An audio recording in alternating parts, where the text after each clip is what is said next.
Grand Slam track, the brand new track league that brought us Kenny Bednarik running the table in the 100 and the 200, then McLaughlin-Levrone showing up to race multiple times early in the season and hopping into the 100 hurdles, and for that matter running an open 100. That league, the same one that gave us Melissa Jefferson Wooden going 10.73 seconds, wind legal.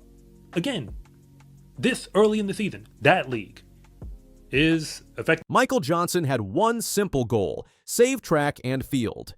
Armed with $30 million, Olympic champions, and a revolutionary vision, he launched Grand Slam Track to drag the sport into the modern era. But just 3 months later, everything came crashing down. The Los Angeles finale? Canceled. Athletes abandoned. Dreams shattered. What went so catastrophically wrong that a league backed by millions and featuring the world's fastest humans couldn't even finish its first season? This is the story of the most spectacular failure in track and field history. When Michael Johnson announced Grand Slam Track, the track world held its breath. Here was the man who ran 19.32 in the 200 meters, a time so fast it stood for 12 years. The man who redefined sprinting was now promising to redefine the entire sport. His vision was brutally simple: strip away everything that didn't matter. No field events, no throwing, no jumping, just pure raw speed. I think I can save track. I don't think I can save track and field. The format was revolutionary. 6 categories combining related races. Short sprints paired 100 meters and 200 meters. Long sprints merged 200 meters and 400 meters, all the way up to distance events featuring 3,000 meters and 5,000 meters. 8 athletes per category, 4 elite Grand Slam racers under contract, 4 hungry challengers fighting to prove they belonged. The prize money? Astronomical by track standards. Winners would pocket $100,000 per meet. Even 8th place earned $10,000. A perfect season across 4 meets could net an athlete $400,000. More than most track athletes see in their entire careers. Johnson had assembled a star-studded roster: Sydney McLaughlin-Levrone, the 400-meter hurdles world record holder; Gabby Thomas, Olympic 200-meter champion; Josh Kerr, the 1,500-meter world champion who dethroned Jacob Ingebrigtsen; Dina Asher-Smith, Britain's sprint queen; Fred Kerley, the 100-meter world champion. But 2 names were conspicuously absent: Noah Lyles and Shea Carey Richardson. The world's fastest man and woman had declined to join. In hindsight, that should have been the first warning sign. Kingston, Jamaica was supposed to make a statement. The spiritual home of sprinting would launch a new era. Instead, it delivered a harsh reality check. The National Stadium, which had witnessed Usain Bolt's legendary performances, felt hollow. Sparse crowds, lukewarm atmosphere. The races happened, but the electricity Johnson promised was nowhere to be found. Behind the scenes, the numbers were already concerning. Ticket sales lagged. Broadcast viewership fell short of projections. But Johnson pressed on, convinced the format just needed time to catch fire. The second meet in Miami showed signs of life. The Anson Sports Complex hosted better competition, and the athletes began to understand the format. McLaughlin-Levrone dominated her events. Kerr controlled the middle distances. Thomas blazed through the sprints. But the fundamental problems remained: empty seats, limited media coverage, sponsorship deals that weren't materializing as expected. The $30 million investment was burning faster than anyone anticipated. By the third meet in Philadelphia, something magical happened. Franklin Field came alive with 30,000 tickets sold over 2 days. The crowd was electric. The races were spectacular. For 48 hours, Grand Slam Track looked like it might actually work. Athletes fed off the energy. The compressed format, moving from 3 days to 2, created more intensity. Social media buzz picked up. Track fans finally seemed engaged. But behind the celebration, the financial strain was becoming unbearable. Broadcast deals weren't delivering promised revenue. Sponsorship support lagged far behind projections. The league was hemorrhaging money at an unsustainable rate.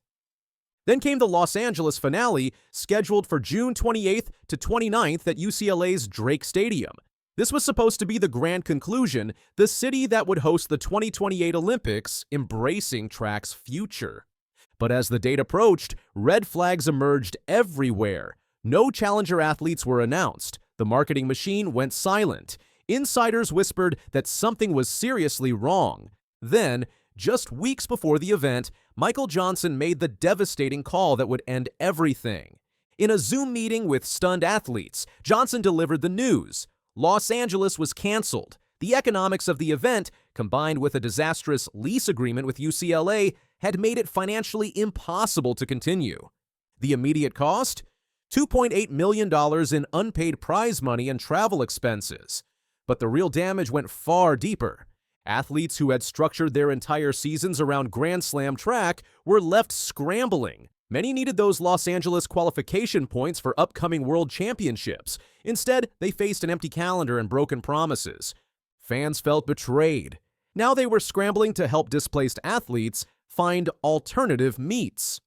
Max Siegel, USATF's chief executive, captured the broader implications. It highlights the complicated way the sport works and how difficult it is to financially sustain track meets. The only way to do it in a sustainable way is collaboration and partnerships. The cancellation exposed fundamental flaws in Johnson's vision. His stripped-down approach, eliminating field events entirely, had alienated significant portions of the track and field community. Critics argued that he was trying to save half a sport while abandoning the other half. The league's structure, while innovative, lacked the narrative storytelling that modern sports audiences crave. Combining two events and calculating points was mathematically sound, but emotionally hollow. Fans needed heroes and villains, not spreadsheets. Perhaps most damaging, the absence of Noah Lyles and Sha'Carri Richardson had signaled deeper doubts within the elite athlete community. If the world's biggest stars weren't buying in, why should fans? The numbers told the brutal truth. Even with Philadelphia's success, the three completed meets had distributed only $9.45 million of the planned $12.5 million in prize money. Johnson had saved millions by canceling LA, but at the cost of credibility and athlete trust. Yet Michael Johnson isn't giving up. Sources inside Grand Slam track confirm that new investors are already lined up, with announcements expected soon. Plans for European expansion in 2026 are underway, with potential host cities across the UK and continent being evaluated. Steve Guerra, Johnson's co-founder, remains committed to the original vision. Their goal of building the youngest fan base of any sports league in the world within 5 years hasn't changed, but the execution clearly needs dramatic improvement. The league's survival depends on learning harsh lessons from this debut disaster.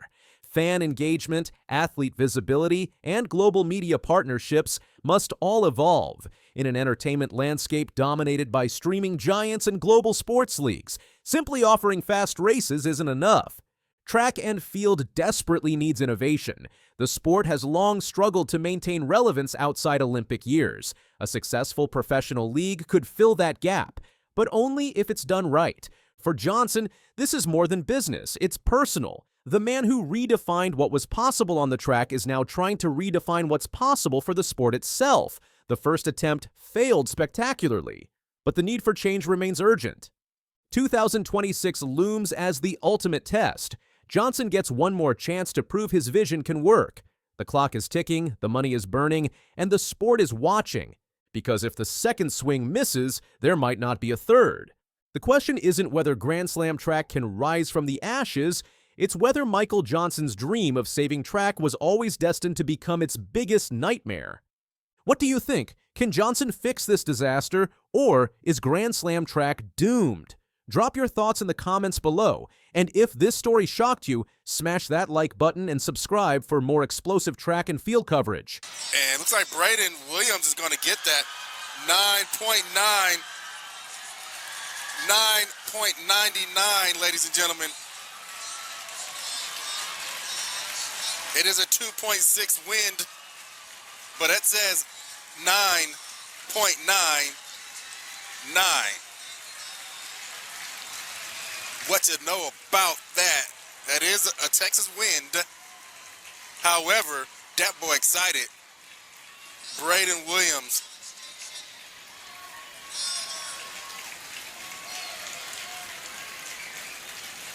10:22 was what it took last year, and that ain't good enough to hold it down.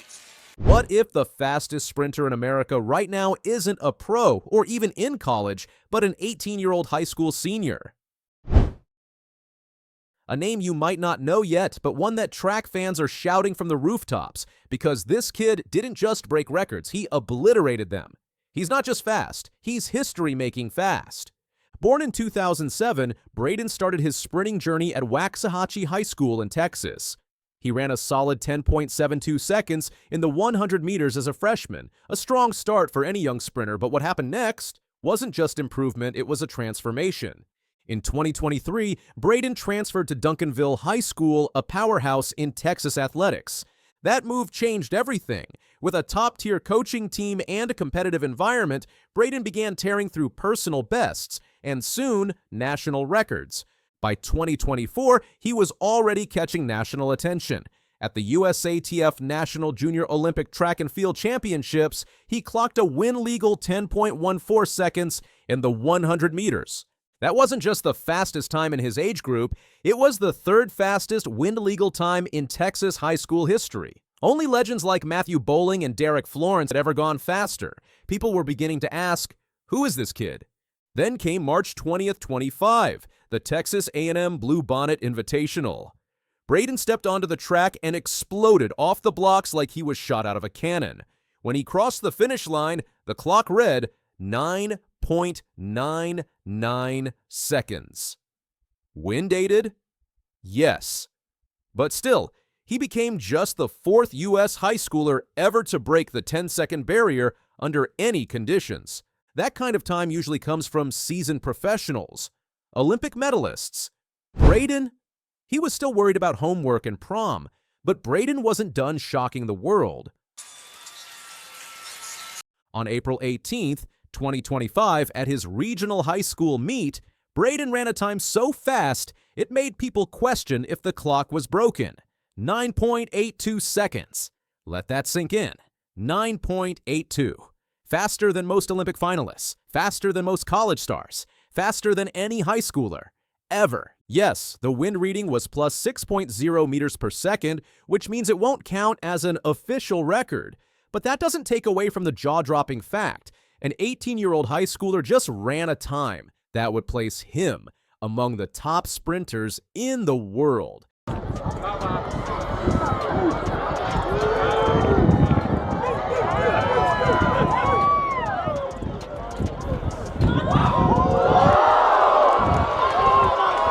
This wasn't a one-off fluke either. Braden has consistently clocked under 10.20 seconds with multiple sub-10s, even under heavy wind. Analysts have started to notice a pattern. He isn't just explosive off the blocks. His top-end speed holds like a pro. His turnover, stride length, and control through the final 40 meters. Near elite level. In 10 races this season, his average time is 10.19 seconds. That level of consistency from a teenager is almost unheard of. He's not chasing numbers. He's chasing immortality. And the impact he's making isn't just limited to the track. Coaches from all over the country are now studying his form, his starts, and his top speed mechanics. Video breakdowns of his races are being used in coaching clinics. Young sprinters are watching him and dreaming bigger, training harder. Braden has unintentionally become the blueprint. He's even being discussed on forums and podcasts typically reserved for pro athletes. Commentators are questioning how a high schooler could demonstrate this level of poise, efficiency, and raw power so early. It's more than just natural talent, it's calculated evolution. So what makes Braden Williams different? It's not just genetics or raw speed, it's mindset. In interviews, Braden is cool, calm, and focused. He's not obsessed with social media fame or overnight stardom. He talks about execution, about form, about visualizing the race before it happens. He approaches sprinting like a chess player. Yeah, Braden Williams, Duncanville. Santa and the Texas Esports League, presented by Baylor University. Weird. You don't win, but that's a great performance. Are you satisfied or no? I'm never satisfied. I feel like it's almost, it's a whole lot of work to be done. Always thinking 5 moves ahead. And he's got the support to back it up. Duncanville has built a reputation for developing top-tier athletes, and Braden has embraced that pressure. He's training like a pro, studying film, tweaking mechanics, doing recovery work most high schoolers wouldn't even think about. He's also grounded by his family, who've kept him focused amid all the attention. Coaches say he's the first one at practice, the last one to leave. That hunger, that humility, that's what separates the sprinters who fizzle out from the ones who go all the way. And speaking of going all the way, Braden is headed to the University of Georgia, a powerhouse program with a history of grooming champions. With that kind of collegiate setup and his work ethic, the sky isn't the limit. It's just the beginning. Already pro scouts and Olympic coaches are watching. Some believe he could go straight to the Olympic trials and make a final. Others think he should take his time, build strength, and dominate the college scene first. But one thing everyone agrees on, Braden Williams is no ordinary high school athlete. He's a generational talent. His rise is sparking comparisons to legends.